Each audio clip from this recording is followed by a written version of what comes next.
Paano kaya kung magtrabaho ako? Sure. Go ahead. Talaga? Payag ka? Nakita ko nga dito sa Jayo na kailangan sila ng mga tao para sa advertising. Sabi ng kumparing Ted mo, kayang-kaya ko to. Ang kailangan naman dito ay mostly ang PR. Ano ka mo? Ano bang trabaho ang sinasabi mo? Eh di trabaho.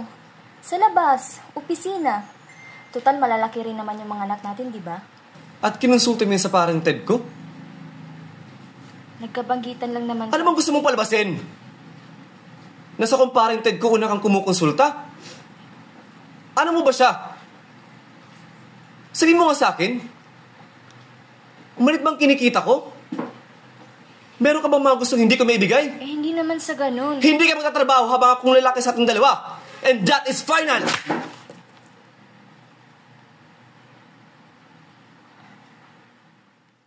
Nung planong i-demolish, humingi sila ng suporta sa amin. Pumunta kami, nagbarakada kami. Nung dumating yung mga pulis na ang intensyon ay ulihin ang aming leader, hindi namin ito pinayagan. Lumaban kami, pinagagawa namin pilit ang aming leader. Pero sinaktan nila kami. Si Nanay Violeta, hinawakan nila sa liig. Sinuntok ng pulis. Tapos yung nanay naman, ipilalada nila ron sa may mga yerohan. At ang pinakamasakit ay yung buntis namin kasama na 6 na buwan. Sa halip na sa ospital nila dalhin, dinala nila ito sa kulungan. Ang pinagsanib niyong buhay napapaloob sa loob ng pulang bandila. Kakulay ng dugo ng sangkatauhan ng anumang lahi o anumang kulay. Ito'y ibayong patitibayin sa ilalim ng mahigpit na pagkakaisa ng manggagawa, ng magsasaka, at lahat na ng anak Paus. Hindi natin kakalimutan na ang armas ng sambayanan ay hindi kailanman gagamitin para sa kapinsalaan ng mamamayan. Ito'y lagi lang na maglilingkod sa taong bayan at sa kanyang mga mikhi.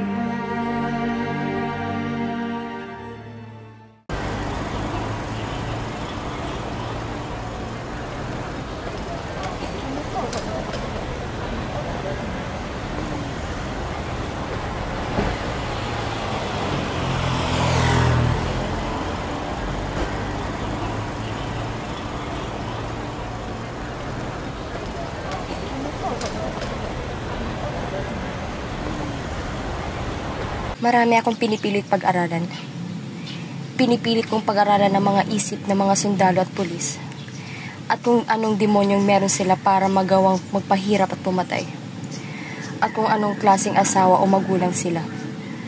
Kapag pinag-aralan mo kasi ang kasaysayan, ma'am, makikita mo na eh. Sinasanay ang mga lalaki sa karahasan ng sarili nilang kultura. At ang babae, sa ideyang wala siyang magagawa? Pero ma'am, wala rin namang magagawa si Dad sa nangyari kay Jason eh. Hindi naman yung dad niyo yung sinasabi ko eh. Ang sarili ko. Buong buhay ko yan na lang sinasabi nila sa akin. Wala kang magagawa, itong gusto ng asawa mo. Wala kang magagawa, itong kapalaran mo. Wala kang magagawa dahil dapat putris naman. Dapat hindi ganun.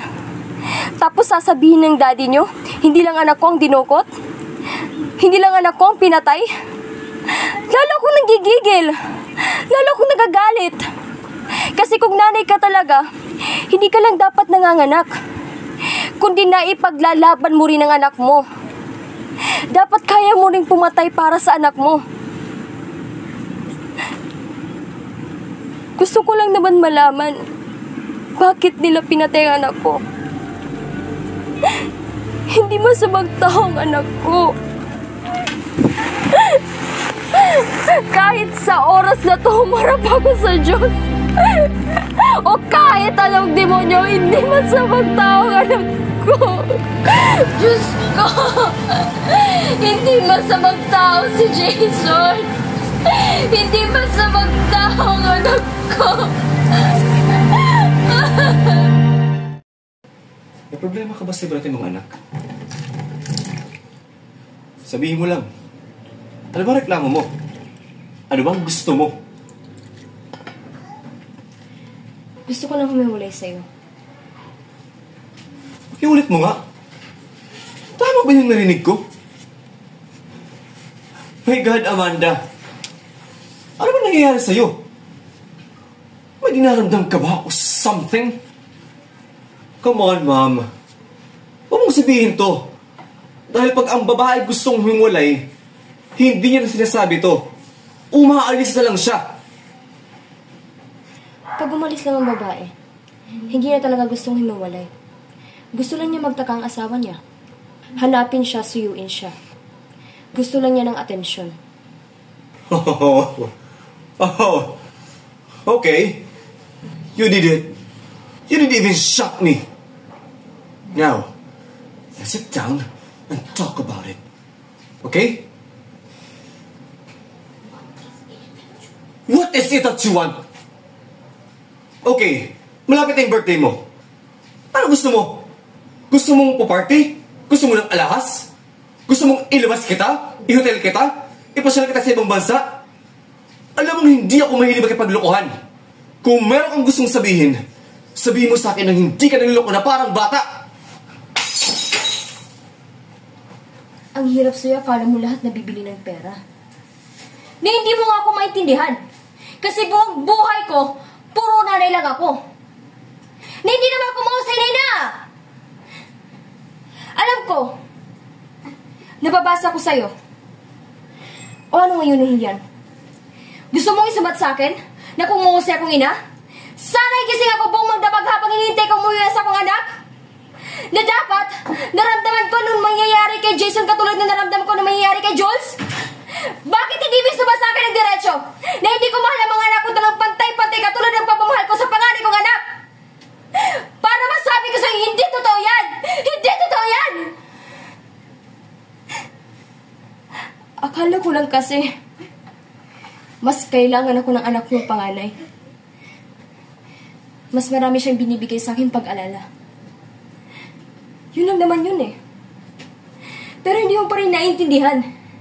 Kasi buong buhay na mag-asawa tayo, ang isip mo kung nasa tama ba o mali ang mga ginagawa ko. Kung nasusunod ko ba ang mga panuntunan mo o hindi. Kung eksakto sa gusto mo ang mga kinikilos o sinasabi ko. Sandali lang, sandali. Sandali lang din. Tapos na ako dyan, Julian. You can just stop being proud of me. Nasasawa na ako sa ganun. Gusto ko naman ako mismo, just for a change, maging proud sa sarili ko.